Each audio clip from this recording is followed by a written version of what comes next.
नमस्कार, स्वागत है आप सभी का द फैक्ट इंडिया पर और मैं हूं आपके साथ पूजा जादौन। केरल में ठीक राजस्थान के जैसी स्थिति कांग्रेस के लिए पैदा हो गई।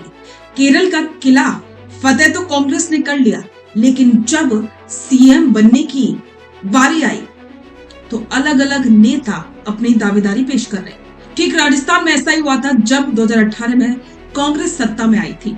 उस वक्त प्रबल दावेदार थे सचिन पायलट, अशोक गहलोत भी पीछे नहीं थे।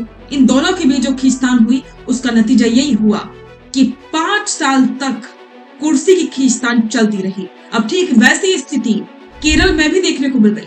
केरल में भी कुर्सी की खींचतान लगातार चल रही है। अब कांग्रेस आलाकमान के सामने ये मुश्किल है कि सीएम किसे बनाया जाए, क्योंकि जिस तरह से जो गठबंधन के दल हैं वो भी अपने अपने नेताओं को सामने रख रहे हैं और अब कांग्रेस अलग अलग फॉर्मूले अपना रही है।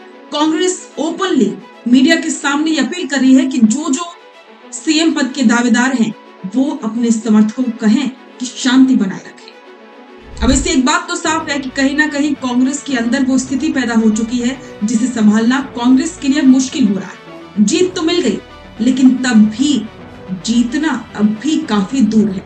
एक तरफ जहां तमिलनाडु में, बंगाल में, असम में मुख्यमंत्रियों ने कुर्सी संभाल ली है, काम चालू हो चुका है, लेकिन केरल में जहां कांग्रेस ने सरकार बनाई है वहां पर अब भी मुख्यमंत्री के चेहरे को लेकर असमंजस बना हुआ है। एक तरफ जहां कांग्रेस में हलचल है तो वहीं प्रधानमंत्री नरेंद्र मोदी ने केरल को लेकर एक ऐसा बयान दे दिया है जिससे कांग्रेस की मुश्किलें डबल हो चुकी है। पीएम मोदी ने साफ कहा है कि आने वाले समय में केरल में भी भाजपा की सरकार होगी।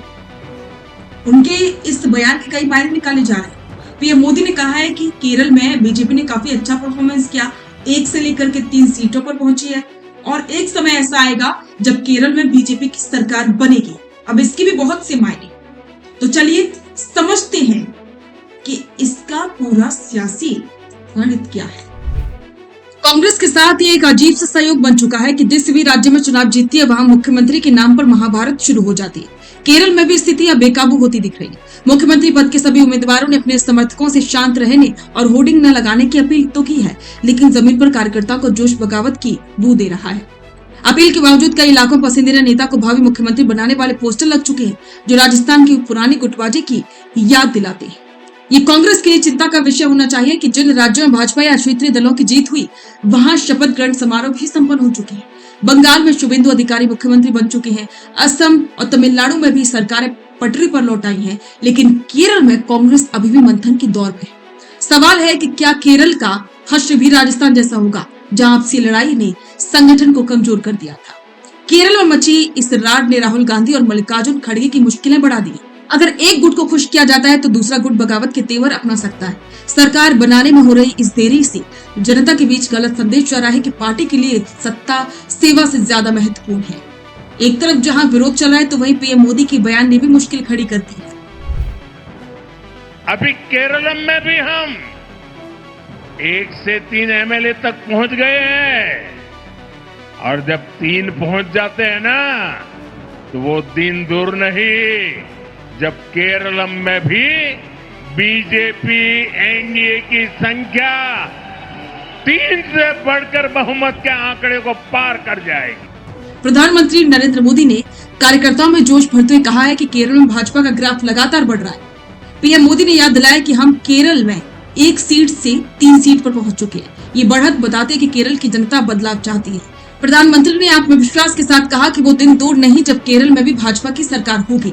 भाजपा जिस तरह पश्चिम बंगाल में मुख्य विपक्षी दल बनी और राजस्थान में सत्ता में लौटी, उसी रणनीति पर अब केरल में काम हो रहा है।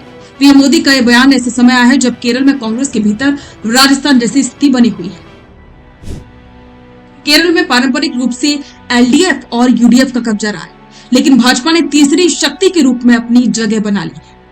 भाजपा अब केरल के युवाओं और महिलाओं के बीच पैठ बना रही है, ठीक वैसे ही जैसे थलापति विजय ने अपनी नई पारी की शुरुआत महिला सुरक्षा और भ्रष्टाचार के मुद्दे से की थी।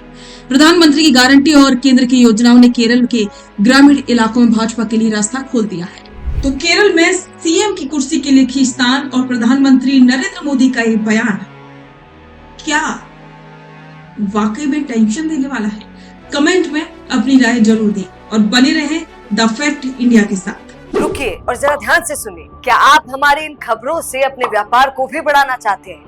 तो आप भी खबरों के दौरान इस तरह के एलिमेंट्स पर अपना विज्ञापन दे सकते हैं, या फिर ऐसे खबर के 1 मिनट बाद अपना पूरा विज्ञापन डलवाएं, जो कि 8 लाख से ज्यादा सब्सक्राइबर्स और फॉलोअर्स वाले द फैक्ट इंडिया चैनल्स और पेजेस से राजस्थान के कोने कोने में पहुंचेगा, और इससे आपका व्यापार, ब्रांड सब कुछ बढ़ेगा।